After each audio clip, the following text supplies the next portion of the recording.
Hurricane Helene has left a trail of death and destruction across southeast United States, most notably in a state our guest knows very well. It's going to be a long road to recovery. I want in the moment make sure people are staying safe, stay out of those floodwaters. It could be contaminated with pollutants. Dr. Mandy Cohen is the director of the Centers for Disease Control and Prevention and previously served as the top health leader in North Carolina. We're talking to her today about the health impact of this monster storm and also discussing why the country is lagging in COVID vaccinations so far this year.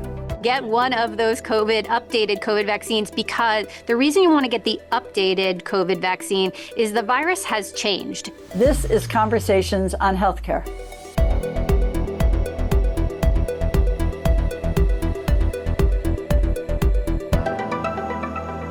Dr. Cohen, welcome back to Conversations on Healthcare.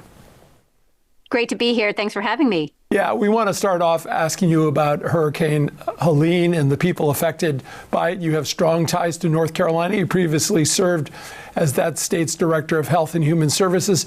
Can you share with our audience your thoughts and updates on the health situation? Yeah, as a North Carolinian, my heart goes out to the western part of our state. It's going to be a long road to recovery. I want in the moment make sure people are staying safe, stay out of those floodwaters. It could be contaminated with pollutants. Make sure that you're working with local, state, and federal officials who are on scene to help. So I know it's going to be a long road, but know that we are thinking of you and doing everything we can from across the federal government, state government, local government to make sure we can recover as quickly as possible out there. But we know it's going to be a long road. Well, Dr. Cohen, we have North Carolina, Florida, Georgia, all under a public health emergency as we speak to you. And I know that, as you just did, you're working to inform the public about the health dangers that still exist during the cleanup phase as well. What does CDC activity look like at this stage on the ground and remotely? Well, public health overall is in a supportive role right now. We're still in the very acute phase of the hurricane. So we want to make sure those who are in the response phase, making sure that they are doing the lead work. We are always willing to support as we go, but we want to make sure we're giving good recommendations. Like first, of course, stay out of those floodwaters. Make sure you're not driving into floodwaters. Please be heeding all of the advice and recommendations of local officials. But then, of course, making sure that we know people had power outages, which means food has spoiled in the refrigerator. Make sure you're not eating spoiled food. Our water systems, unfortunately, in Western North Carolina, I know have really gotten hard hit. So thinking about whether you need to be on bottled water. So those are the kinds of messages in the next couple of days. And then we get into recovery, where we know it's going to be a long phase. And we know things like we are likely to see more mosquitoes because we'll see standing water. Making sure folks are doing what they need to protect themselves with bug spray, trying to get rid of as much standing water around as we can. I know that can be very hard in these first few days here. Let's just turn to another important issue. It's vaccination season for respiratory viruses such as COVID-19, the flu, and RSV. And according to the CDC, only 2.8% of adults have received one of the updated COVID vaccines since it became available about a month ago. That seems to be a terrible statistics, and I'm wondering, how can we do better this year? Well, we're early in the season, and this is exactly why I'm joining the podcast today to get the word out that the best defense that we can give ourselves, our loved ones, as we head into the fall and winter is to get an updated COVID vaccine, an updated flu shot, and if you're over 75, that RSV vaccine, and for our infants, an RSV immunization as well. So we have the tools, we need to use them, and I think we have all want to leave COVID in the rearview mirror, but it is still here with us. Last year, there were 800,000 hospitalizations between COVID, flu, and RSV. If we use these tools, we can cut that number in half. We know that vaccines work to cut hospitalization risk in half. So we know it's a really important defense. I'll be getting my COVID vaccine next week. I already got my flu shot. And so I wouldn't recommend something for the American people I wouldn't do for myself. So hope everyone's making their plan now in October to get their updated COVID flu vaccine and then RSV if it's right for you. Great advice. Perfect. I'll be right behind you. My husband was there on Saturday. But, Dr. Cohen, I think we've all struggled over these years of COVID, how much information is important for people. And maybe this is a little bit technical, but we know the Pfizer and Moderna COVID vaccines rely on the mRNA technology that people in this country learn so much about. There's also a traditional non-mRNA vaccine developed by Novavax. Can you explain the different options that are available this year to people, and why might they want to know the differences? Well, I would say you don't need to know the differences, just get one of them. And so get one of those updated COVID vaccines, because the reason you want to get the updated COVID vaccine is the virus has changed. Even in the last several months, even from the summer, we continue to see the virus change, and you want to get the most up-to-date protection. And that is what this brings you. And just also, we don't want to forget about long COVID. No one wants to be sick, but particularly not for a long time. And even a mild infection could cause symptoms and long COVID. So again, another way to proactively try to protect yourself from long COVID. The CDC reported that 4 out of 10 nursing home residents had received an updated COVID shot since last fall. And the report really blames the situation on vaccine fatigue. You talked about it in terms of people want it in their rear view mirror, but it's not there. It's still right in front of us. And we're seeing so much inaccurate health information and vaccine hesitancy. I'm wondering what other ways to overcome these hurdles are out there for us. What other tools in the toolbox might we use to encourage people to understand the lethality of COVID and hopefully direct them towards a primary care provider to get their shot? Yeah, well, at the CDC, we still know that one of the most powerful voices is that of your own personal doctor. And one of the main reasons folks didn't get vaccinated last year is they said, well, my doctor, my nurse practitioner, they just didn't bring it up. So I assumed it wasn't for me. And we have been working really hard with the clinical community to not just make sure that they're recommending it, but to really embed it in the workflow from the time a patient checks in to putting out reminders. So to make sure that we are bringing folks in to get those updated COVID and flu shots. And I've been talking to the business community. Many of them had in-office flu clinics for many years. Great, have those again and add COVID, right? So if you're getting flu shots at the office, get a COVID in addition. Because remember, head to head, COVID still causes more hospitalizations and deaths than flu. So if you're used to getting that flu shot every year, you definitely want to add that COVID shot. If you're over 75, RSV as well. Well, children, Dr. Cohen, have been a particular concern, of course, with both COVID and flu. And I think last year there was a drop in vaccinations and there was an increase in the number of children who died from flu, I understand, last year. What are we doing to try and make sure that doesn't happen, that it's both COVID and flu that we're really advocating for offices to provide, or the pharmacy, or the school, or wherever the kids are? Yeah, I think we often forget, because the highest risk group are those who are over 65, which is right for both COVID and flu. We forget that our youngest kids are still at risk from COVID and flu. And particularly we're seeing with COVID, when kids get very sick from COVID and go into the ICU, half of those kids don't have underlying conditions, meaning we can't predict which kids get very sick, which is, again, why you want to get your kids vaccinated. So if they haven't had their primary series, and now we're seeing more kids who were born too young to potentially get that first series, we really want you to get that first series of the vaccine and then continue to do that year over year. Our little kids under 5, they have smaller lungs, smaller bronchioles, and can have these viruses overwhelm them more quickly. So particularly our young kids and those who are over 65, we want to make sure that everyone is getting their updated COVID and flu vaccines. Dr. Cohen, I was thinking as you were talking about Hurricane Helene and its impact in terms of standing water and making sure that people get rid of those mosquitoes. The CDC has confirmed over 10 cases of Eastern equine encephalitis, and a New York resident has died from the mosquito-borne viral illness. What's the latest on the health risk? Yeah, so something noticed EEE. It's a mosquito-borne illness, but very rare, luckily in the United States, and even this year, continues to be rare, very rare.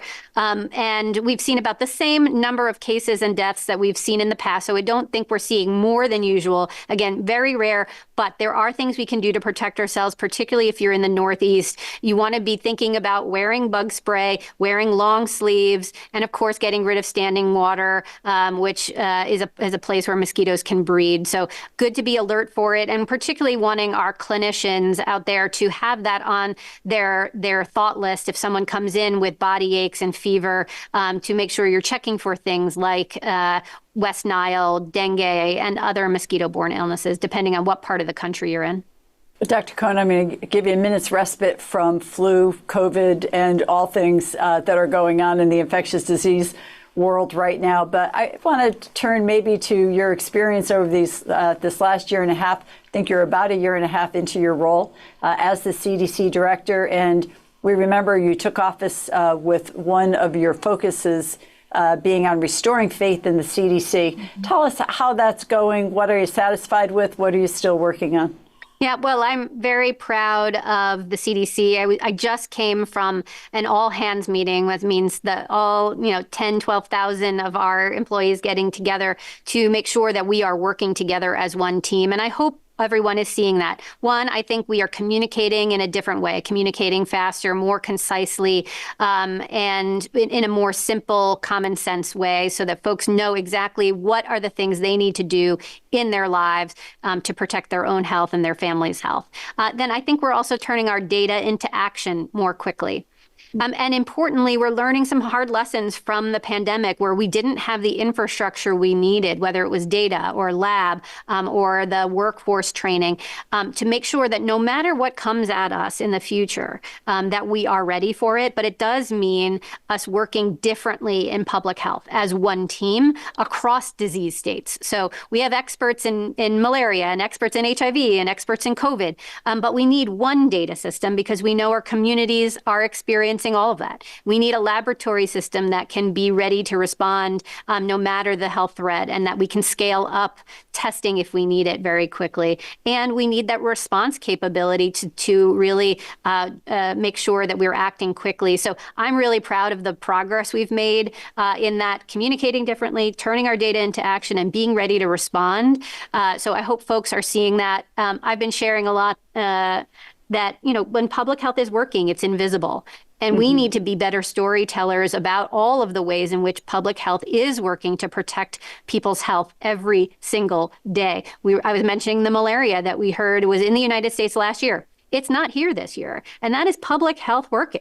Right? That is public health doing its work to do the insect control and the monitoring and making sure we have tests and treatments. Right? So those are all places where public health and CDC are working for communities every single day. And because it's working, it's often not seen. It's invisible. So we also have to be better storytellers about the work that we are doing each and every day. I'm really proud of what I see. Well, just talk a little bit about public health during and after the pandemic. We heard all kinds of predictions that public health funding would be increased, yet the Trust for America's Health reports that state and local departments are still facing an annual shortfall of close to $5 billion that they need to provide comprehensive services. I know you're a great champion, not only at the CDC, but for public health departments across the country. How are you and your colleagues making the case to fund public health?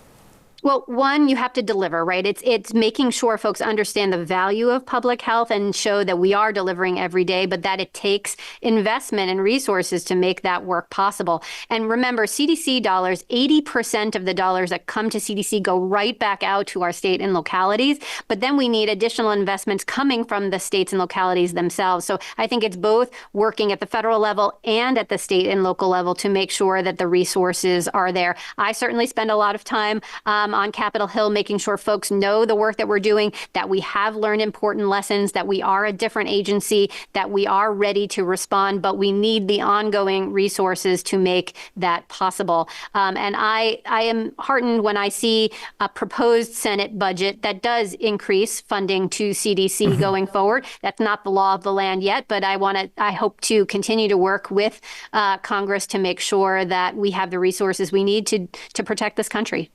Dr. Cohen, thank you so much for your time. Please visit with us again in the future, and best of luck as you go forward through these days. Thank you so much. Stay well, everyone. Joining us now to continue our focus on public health is Dr. Georges Benjamin, the Executive Director of the American Public Health Association. Dr. Benjamin has been in this role for over 2 decades, and most notably during the COVID pandemic. Dr. Benjamin, thanks again for sharing your thoughts as a guest on Conversations on Healthcare. Thanks for having me. We just heard from CDC Director Dr. Mandy Cohen on a number of issues. We want to begin by asking you about the public health challenges right now in the Southeast following Hurricane Helene. What are you hearing? You know, the real challenges, of course, are making sure that people are safe and have shelter, getting access to portable water, safe food to eat. Those are the 2 biggest issues. But, you know, when you have these kinds of hurricanes that go through communities and devastate them as seriously as they had here, you value air safe to breathe, food safe to eat, water safe to drink, and a place to bed down where you're not going to be injured. It's amazing how you undervalue those things until something like this happens. Well, thank you for that. And of course, our thoughts and prayers are with people. And we know there's also the trauma impact that people will be dealing with for a long time to come, and wish the best for all the healers there as well. Dr. Benjamin, we just marked Climate Week at the end of September. This was the first year that the week included a focus on the health impact of climate change. Now we have a devastating hurricane. Kind of brings it all home about this connection between climate and health becoming stronger to the public. What are you seeing within the Public Health Association and across the country about really taking note of this connection? Well, the debate is over. I mean, anyone who thinks that we don't have climate change and that it's impacting our health today and our environment is got their head deep in the sand. It's clearly here today. I think we have to obviously work with adaptation, but it's time to do something meaningful to reduce, the long-term impacts of climate change. We had, heat all summer, and it's still warm in many parts of the country. Now we're having these severe storms that are being generated by unusually, warm water conditions. And by the way, hurricane season is not over. We still have at least 2 systems that are, hopefully they won't develop, but look like they might be in the Gulf area today. Well, that's, Hurricane Helene was enough, I think, but it won't stop coming at us, and we need to keep focused on it. Though we want to move on and talk a little bit about COVID. I think most Americans hoped it was in their rear view mirror, but it's not. And we note that APHA has messaging that the emergency is over, but COVID is not gone. I'm wondering where you're seeing examples of the most effective ways to encourage vaccinations at this time. I think the early data that we heard was about 2.8% of the people have gotten the COVID vaccine booster. What are you seeing as the best intervention strategy to encourage more people to visit with their primary care provider and to take heed of the impact, the lethality that COVID presents? We're telling people to normalize the COVID vaccine as part of their usual preparation for cold and flu season. So we have cold and flu season that hits us every fall with, the common cold, with influenza, with RSV for our older citizens. And now we have COVID to add to that. And so we're encouraging people to get their flu shot, to make sure if you're over age 65 to get an RSV shot, to get updated with the new COVID vaccine, which is prepared for the new strains that are circulating. reminding people that, yes, we did have a summer surge, but it seems to be on the downswing. But COVID appears to be, in many ways, bimodal. So we should anticipate having another ramp up of COVID sometime later this winter.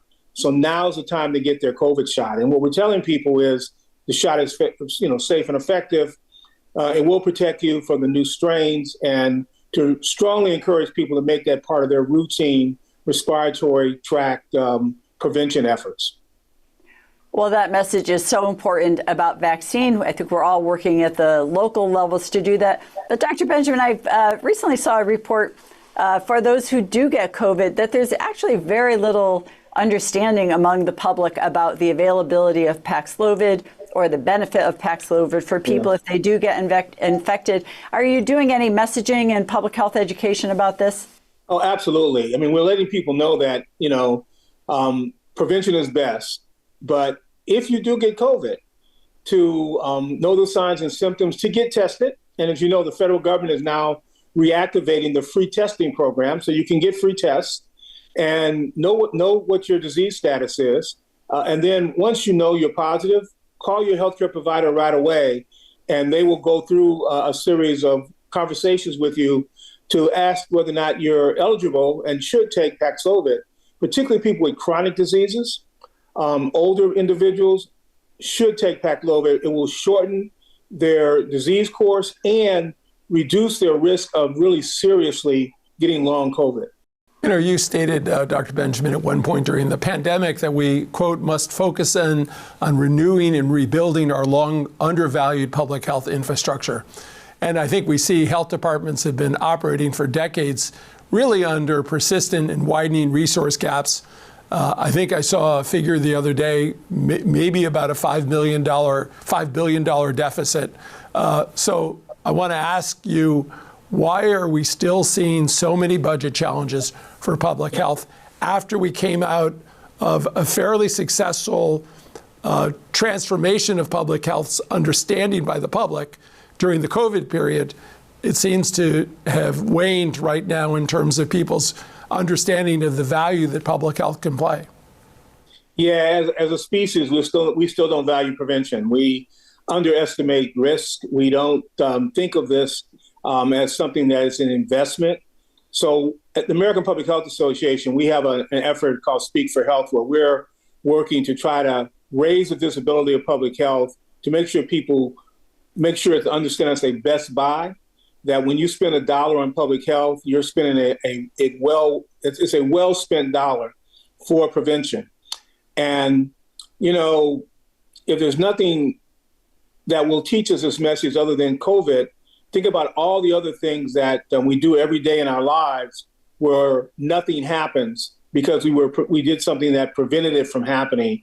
Trying to tell people that something saved them from something happening when it didn't happen is a tough message to give, but we need to give that message each and every day. Well, Dr. Benjamin, you certainly have an extraordinary pulpit from which to get the message out. And one of those is testifying before Congress about how the country can prepare for what we think are the inevitable future mass disease events. Maybe give us an overview of your thoughts about where you think the government has maybe made progress on this, not just dealing with COVID as we work through these years, but preparing for the next one. And where are we just not moving forward as quickly or as effectively as you think we should be to prepare? We have learned some things, although I try to be critical when we need to. Yep. We've enhanced our surveillance systems. We now have a much more robust surveillance system that the CDC does. We do better forecasting at the national level. Just like we forecast bad weather, we have a better job of forecasting emerging diseases. We have enhanced our ability to deliver vaccine. We have more vaccinators, more places for people to get vaccinated. The challenge we have now is keeping it up. Because one of the things is we build these systems and then we let them degrade very quickly after the event is over. We have to make sure that doesn't happen again. And it's already happening to some degree. So we just have to continue to raise the alarm and push our elected officials to do this. This is an election season. And so during election season, it's an opportunity for us to get in front of legislators to give them our views on how best to protect the health of the public. Dr. Benjamin, you have your annual meeting coming up in Minneapolis of the APHA. Couple questions. One, tell us a little bit about the size and reach of APHA. And then what do you expect to be the big insights and outcomes from the discussions you're having at the annual meeting? Well, this meeting is in Minneapolis, Minnesota. It's the last week in October.